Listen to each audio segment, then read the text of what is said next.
मेरे प्यारे दोस्तों, गुरु रिव्यूज में आपका स्वागत है। दोस्तों, अभी आपने लेटेस्ट में एक डायलॉग सुना होगा। आपने हमारे लिए अपने दिमाग में अलग ही कहानी बना के रखी है।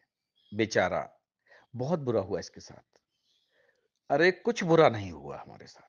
बेचारे तो हम बिल्कुल भी नहीं हैं। आप हमारे चक्कर में मत पड़ना। आपको बेचकर खा जाएंगे हम। जी हाँ, ये डायलॉग है तुषार हीरानंदानी निर्देशित और राजकुमार राव अभिनीत फिल्म श्रीकांत की। ये संवाद फिल्म का मिजाज बयान करने के लिए काफी है। देखिए, आप समझिए, हमारी दुनिया में या कह सकते हैं हमारे देश में नेत्रहीनों को जो हमारा समाज है वो काफी दयनीय तरीके से देखता है और साथ ही साथ हेय दृष्टि से भी देखता है।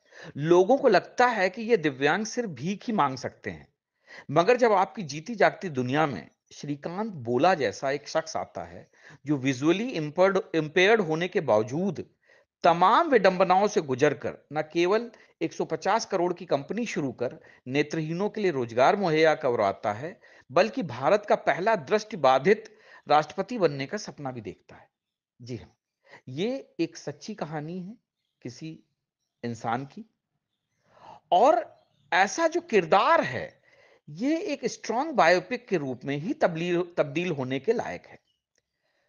तुषार ने जो ये अपनी फिल्म बनाई है, राजकुमार राव को उन्होंने श्रीकांत बनाया है। एक ऐसा फील गुड बायोपिक फिल्म दी है कि दर्शक जब सिनेमा हॉल से बाहर निकलते हैं, तो नेत्रहीनों के प्रति अपना नजरिया बदला हुआ पाते हैं। और यही फिल्म की खासियत है कि जो लोग नेत्रहीनों के ऊपर दया करते हैं, बेचारा मानते हैं या उनको भीख मांगने काबिल मानते हैं, इस फिल्म को देखने के बाद मुझे पूरा विश्वास है कि उनकी जो है सोच बदल जाएगी।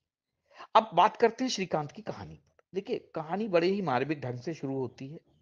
आंध्र प्रदेश का एक शहर है। वहां पर एक अभावग्रस्त घर में एक बच्चे का जन्म होता है। उसका पिता खेती करता है और उसको वो चाहता है कि उसका बेटा जो है क्रिकेटर बने। लेकिन उसके पिता की जो कहते हैं ना कि खुशियां तब काफूर हो जाती हैं जब उनको पता चलता है कि अरे बच्चे को तो दिखाई नहीं देता। अब क्या होता है, बच्चा ये सोचता है कि अरे इस अंधे बच्चे को मैं पालूंगा कैसे, भविष्य की उसमें क्या क्या दुश्वारियां आएंगी। तो वो मतलब उसने मन ही मन प्लान बनाता है और उस बच्चे को जिंदा जो है जमीन में गाड़ना चाहता है ताकि उसको पालना ना पड़े। लेकिन दिल के कारण गाड़ नहीं पाता है। बस यहीं से जो है उस बच्चे के अस्तित्व की जंग शुरू होती है। श्रीकांत यानी राजकुमार राव पहले अपने स्कूल में अपने ही आंख वाले सहपाठियों के साथ फिर से टॉपर बनता है। लेकिन इसके बावजूद उसको साइंस में दाखिला नहीं मिलता है। उसके लिए वो लड़ाई लड़ता है, 12वीं में टॉप करता है, आईआईटी में एडमिशन नहीं मिलता। लेकिन अमेरिका में जो एक एमआईटी है, मैसाचुसेट्स इंस्टीट्यूट ऑफ टेक्नोलॉजी, वो जो है अपनी बाहें फैलाकर उसका स्वागत करती है। ये है कहानी। आप समझिए इस सफर में क्या है। देखिए, कहानी अकेले तो चलेगी नहीं, कहानी बहुत ही अच्छी है। इस सफर में श्रीकांत को संवारती निखारती हैं उसकी टीचर, जिसका किरदार जो है ज्योतिका ने निभाया है। बहुत ही अच्छी मतलब एक्टिंग की है।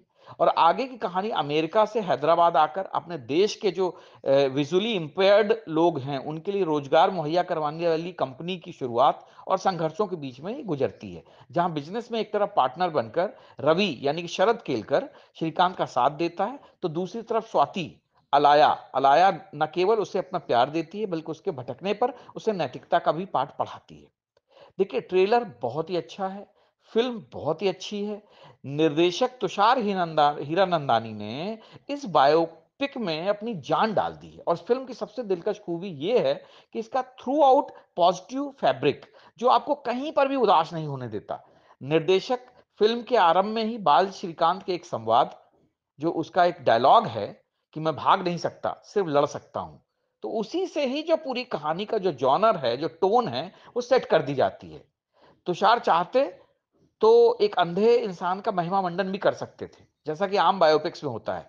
मगर उन्होंने इस किरदार के ग्रे पहलुओं को भी दर्शाकर इसे ज्यादा ओरिजिनल बनाया है और मतलब जो है उसको बिल्कुल मानवीय बना के रख दिया है। फर्स्ट हाफ में संघर्ष है, लेकिन बहुत ही इंटरेस्टिंग है। सेकंड हाफ में कहानी थोड़ी सी खिंचती हुई नजर आती है। लेकिन जो लेखक हैं इसके, सुमित पुरोहित और जगदीप सिद्धू, उन्होंने इस फ़िल्म के साथ पूरा न्याय किया है। तुषार हीरानंदानी ने पूरा फ़ोकस श्रीकांत की बुद्धिमत्ता पर रखा है कि कैसे वो अपने इंटेलिजेंस से विपरीत परिस्थितियों को अपने अनुकूल बनाता है। फ़िल्म शिक्षा प्रणाली पर भी कटाक्ष करती है। तुषार अंधेपन पर सिर पीटने के बजाय उसका जश्न मनाते हैं और सेलिब्रेशन में दर्शक भी शामिल होता है। देखिए, संगीत की अगर हम बात करें, तो पापा कहते हैं बड़ा नाम करेगा कि सिचुएशन के हिसाब से बहुत ही खूबसूरत ढंग से रिक्रिएट किया गया है। जी हाँ, ये फ़िल्म आमिर खान की फ़िल्म का गाना था, मगर तनिष्क बागची और सचेत परंपरा के संगीत में तू मिल गया और तुम्हें ही अपना मानना है, ये जैसे गाने ठीक-ठाक हैं। मतलब गानों का एक्चुअली इस फ़िल्म में ज़्यादा कोई रोल नहीं है, लेकिन फिर भी ठीक-ठाक जो कि म्यूज़िक बैकग्राउंड जो बीजीएम है, बैकग्राउंड जो स्कोर है, वो बहुत ही बढ़िया है। और आप ये समझ लीजिए अभिनय की अगर हम बात करते हैं, तो श्रीकांत के रूप में राजकुमार राव ने शायद अपने जीवन का सबसे अच्छा अभिनय किया है। किसी बायोपिक में उनकी कास्टिंग सबसे ज़्यादा जो है ये अच्छी की गई है। राजकुमार राव के अलावा श्रीकांत के किरदार में किसी और की कल्पना आप कर ही नहीं सकते हैं। राजकुमार राव तमाम दृश्यों में चमकते हैं और उस समय भी जब वे अहंकार से भरे हुए नज़र आते हैं। तो आप समझ सकते हैं कि राजकुमार राव ने अपने जीवन का एक बहुत ही बेहद अहम और बहुत ही बढ़िया अभिनय किया है। टीचर के रूप में ज्योतिका का अभिनय बहुत ही शानदार है। उन्होंने सहज और संवेदनशील ढंग से अपने किरदार को पेश किया है। स्वाति के किरदार में अलाया बहुत ही खूबसूरत लगी हैं और उनको इसकी जो लेकिन उनको जो स्क्रीन स्पेस है, वो बहुत ही कम मिला है। थोड़े समय के लिए आई हैं, लेकिन उन्होंने अपना बहुत ही दम दिखाया है। और जो शरद केलकर हैं रवि के रूप में, वो तो आपको पता ही है कि एक वर्सेटाइल एक्टर हैं और बहुत ही अच्छी उन्होंने एक्टिंग और उनकी आवाज़ क्या कहने हैं, क्या दमदार आवाज़ है शरद केलकर की। जब भी मैं बाहुबली देखता हूँ ना, तो शरद केलकर के जो जो उन्होंने आवाज़ अपना जो दिया है बाहुबली को, वो सुनते ही मतलब जो है ना एक शरीर में झंझनाहट सी दौड़ जाती है। तो शरद केलकर बहुत ही अच्छे एक्टर हैं और सपोर्टिंग कास्ट जो है बहुत ही अच्छी है। और देखिए इस फ़िल्म को अगर आपको फ़ील गुड वाली जो प्रेरणादायक बायोपिक फ़िल्मों के अगर आप शौकीन हैं और एक बहुत ही अच्छी फ़िल्म लीक से हट के अलग एक फ़िल्म देखना चाहते हैं, जिस फ़िल्म में आपको एक सच्चाई दिखाई गई है, तो इस फ़िल्म को ज़रूर देखें। और अगर आपको लगता है कि नहीं जी अंधे तो सिर्फ भीख मांगने के लिए ही होते हैं या बेचारे कहलाने के लिए होते हैं, तो भैया घर बैठ जाइए, घर बैठ के अपने जो है कहते नहीं कि टीवी पे जो इलेक्शन की खबरें चल रही हैं उनको देखें। उसमें भी कोई मतलब जो है बुराई नहीं है। अगर आपको मेरा रिव्यू अच्छा लगता है तो लाइक करें, शेयर करें, सब्सक्राइब करें और हमारे चैनल को आगे बढ़ाएँ। जय हिंद, जय भारत।